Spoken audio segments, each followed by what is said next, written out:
Good morning, good morning, good morning. Today is July 24th, 2024, and this is my latest edition of making a original Bob Proctor style speech of at least 8 minutes until somebody hires me to speak. As I will state at the beginning of every one of these videos, no AI was used in the creation of this content. It's purely the creative product of my mind through my studies. Alright, let's get into it. When I sat down this morning, I had a few different thoughts as to where I would take today's discussion. I want us to briefly review the core concepts of what we have talked about so far. We've talked about paradigms and the importance of changing them. We've talked about the power of forgiveness. We've talked about choosing a purpose and the law of rhythm. Within all of that, we have many other concepts, such as the higher law of vibration, which essentially contains all of these past videos within.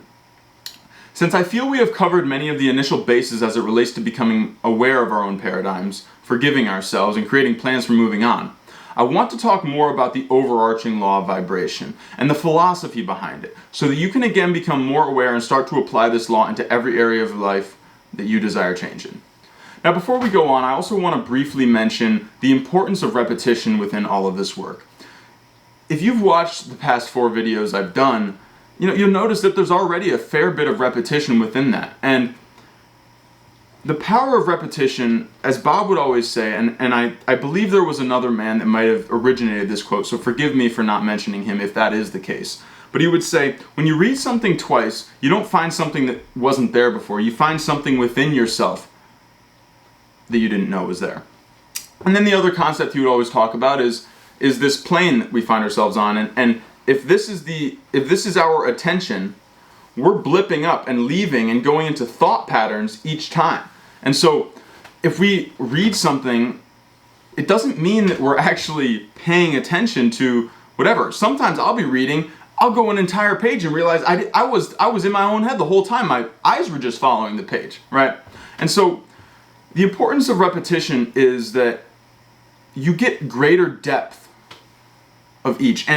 And the other interesting thing is, when you get into greater depth, it almost surpasses our ability to describe, exactly what that depth feels like and why it's a higher awareness.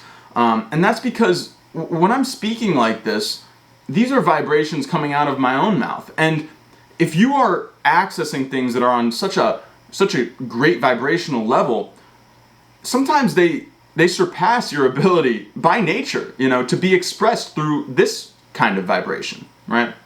So repetition is everything, people. I mean, you could repeat something 100 times and still find something new in it. Now, obviously, don't become too attached. You want to consistently expose yourself to new information as well. That's important, but repetition will do you more than you think. I think in most cases, and it's overall underutilized. All right, let's move on. So my first introduction to this concept actually didn't start with the idea of vibration, but rather the awareness of myself. Not my body, my brain, but myself. In this case, we are calling the self the mind. The mind is what everything is contained within. See, we grow up and we start to become reliant on our 5 senses, what we hear, see, smell, taste, and touch. As we mature, we normally become even more attached to these. And start to define ourselves by them. We start to define ourselves by the contents of our brain, by the look of our bodies, as a purely 3-dimensional being. We are so much more than this. The fact is, all we really know is that we find ourselves within this frame, within this container of the mind. The first exercise I did, probably when I was about 14 or 15 years old, was to sit in a dark room and observe my own self, observe my mind. I was instructed to turn my awareness back towards myself. And while that never really made sense to me, what did make sense was that within the observations I would have, my mentor would ask me, was it really dark in the room? Was it really black? I quickly realized that it wasn't. That there was information displaying itself on the screen of my mind, coming from a place beyond the physical light spectrum, beyond the 5 senses. That really showed me that the mind is a gateway to the places that we receive higher thoughts from, and it is beyond our 5 senses. As I would sit in that space and observe the lack of darkness, things would start to flow. Colors would start to appear. I would start to receive thoughts of a higher nature, thoughts that stimulated my creative instincts, thoughts that I knew intuitively were not simply a 3D or purely physical manifestation. I knew that I had opened myself up to receiving thoughts of a higher frequency. Now, if I'm being honest, I shut myself off from that for many years due to fear, addictions like marijuana that for me stunted my desire for true and clean spiritual inquiry, and due to life getting in the way, school, doing rather than being. But from that point on, I knew that the real power rested in the higher thoughts and the higher vibrations, and that if I, as an individual, could place myself up there in honest inquiry, I could create anything that I wanted. I just wasn't ready to sacrifice my individual identity, my paradigm, in order to go there. If you sit down and meditate for long enough, you will find the mystical truth within what I have stated above, as all of your five senses dissolve into the totality of consciousness that you represent, a higher being with higher faculties that stretch beyond this physical world. See, we are conscious and we interact with energy. However, we are placed in this body which filters the information coming through. We are only aware within our five senses of a tiny fraction of what is out there. And before I go on, it's important to mention that this filter is not a bad thing. There's a reason that our body, that our physical structure is filtering all of the information we get. Because if we were exposed to the vastness of information contained within the infinite, within the subconscious, the unconscious, we would fall to our knees and probably die right on the spot, if I'm being honest. We can't handle that. And so, well, it's not to say that we can't handle it. It's that you want to take consistent small steps of awareness to slowly change your mind rather than warp your mind. Because believe me, people, in this new age where kids are just growing up faster, and sometimes they get exposed to information that really warps their mind. Whether they're using certain things, whether they're reading certain things or watching certain things.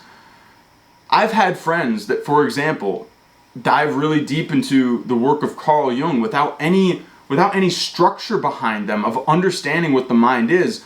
And it actually caused them to go crazy. I mean, memories, dreams, and reflections is one animal, all right?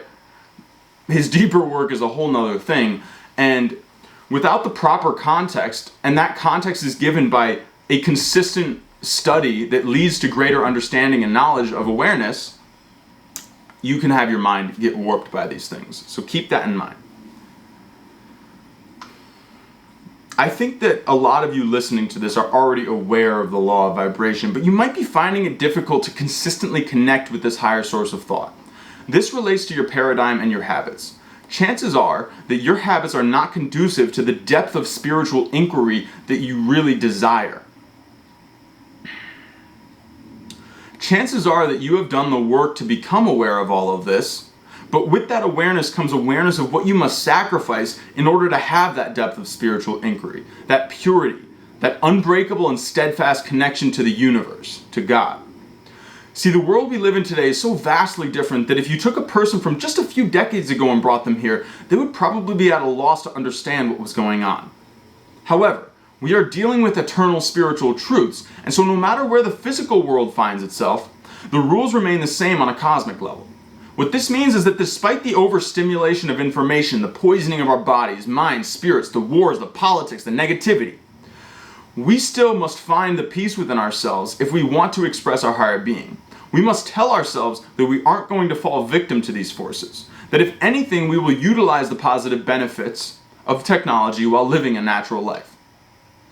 I'm not here to tell you how to sleep, eat, or live in any other way. However, I will tell you what has worked for me, and I do think that in some respect, given the world we live in, it is important for people to share the ways in which they have become either enslaved or freed by the progress of this world, and what they are doing in order to make this in alignment with their spiritual ideals. See, everybody has a different path.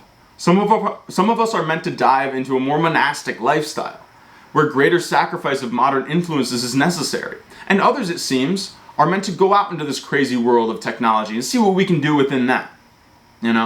Avoiding what we can, but also accepting what is and doing our best to make the most of it. Overall, in conclusion, I've detailed here the process by which I became aware of the law of vibration,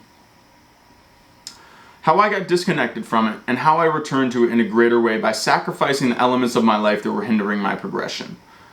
Now, I didn't specifically state these, but if you watch the video, you will find them. and if you watched the previous videos. So what is your progression? What do you really want to be? What is your highest spiritual ideal? What is your mystical identity? What is your soul essence? We are all here to express our unique identity. While there are certain universal truths, it is ultimately up to you to inquire and decide as to what that identity will be and how it will impact others here on earth. So that's that for today. I hope you all enjoyed, and I'll catch you tomorrow. Hey, you like the suit?